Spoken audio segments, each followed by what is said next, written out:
पुणे में महाराष्ट्र नवनिर्माण सेना के प्रमुख राज ठाकरे ने अब से कुछ देर पहले रैली कर बताया कि तबीयत ठीक न होने की वजह से उन्होंने अयोध्या दौरा रद्द करने का फैसला किया। राज ठाकरे ने कहा कि जल्द ही उनकी सर्जरी होने वाली है, इसलिए अयोध्या दौरा रद्द किया गया, जिससे कुछ लोग खुश हैं। राज ठाकरे ने उद्धव ठाकरे पर निशाना साधते हुए पूछा कि उद्धव ने कौन सा आंदोलन किया है। राज ठाकरे ने कहा कि राणा दंपत्ति को उद्धव सरकार ने सताया। उन्होंने पूछा कि मातोश्री मस्जिद है क्या शिवसेना तय करेगी असली नकली हिंदुत्व? उत्तर भारतीयों को लेकर राज ठाकरे ने कहा कि इतने दिनों बाद माफी की मांग क्यों हो रही है।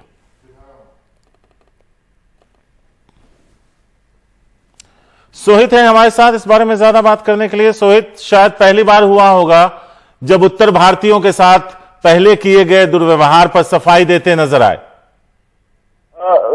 शारिक, अगर आप भाषण को सुने तो सफाई नहीं दी है राज ठाकरे ने, बल्कि वही बात दोहराया है जो उन्होंने पहले दोहराया था कि जो रेलवे भर्ती प्रक्रिया है वो महाराष्ट्र में हो रही थी और उत्तर प्रदेश से क्योंकि लोग आ रहे थे यहाँ पर और तभी झड़प हुई, और यही बात को राज ठाकरे दोबारा दोहरा रहे हैं। लेकिन कहीं ना कहीं जो 5 तारीख को वो अयोध्या जाने वाले थे, जिस पर इतनी चर्चा थी, कई जगह पर पोस्टर्स होर्डिंग लग गए थे, वो नहीं जा रहे हैं।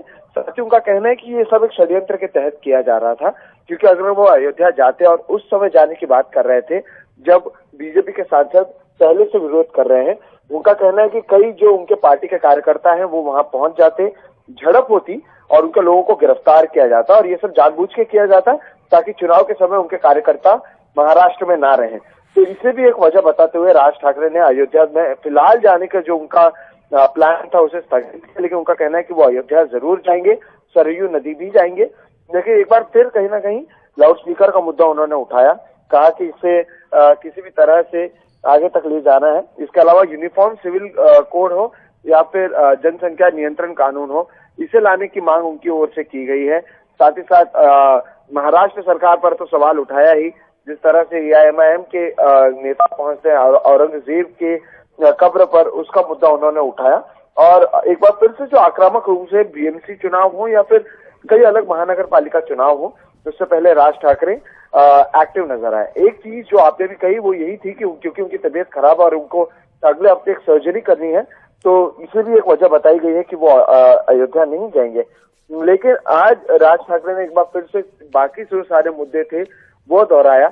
हमें उम्मीद थी कि शायद वो उद्धव ठाकरे की ओर से उन पर कई आरोप लगाए गए थे, उस पर कुछ कहेंगे, लेकिन चौंकाने वाली बात यही है कि उद्धव ठाकरे पर वो इतने आक्रामक आज होते हुए नजर नहीं आए हैं। तो क्या समीकरण है और आगे क्या कुछ होगा ये देखना अहम होगा। लेकिन फिलहाल राज ठाकरे ना ही अयोध्या जा रहे हैं और कुछ समय में उनकी क्योंकि सर्जरी हो रही है, तो ये भी संभव है कि आने वाले कुछ हफ्तों तक वो कोई सभा करते हुए नजर नहीं आएंगे।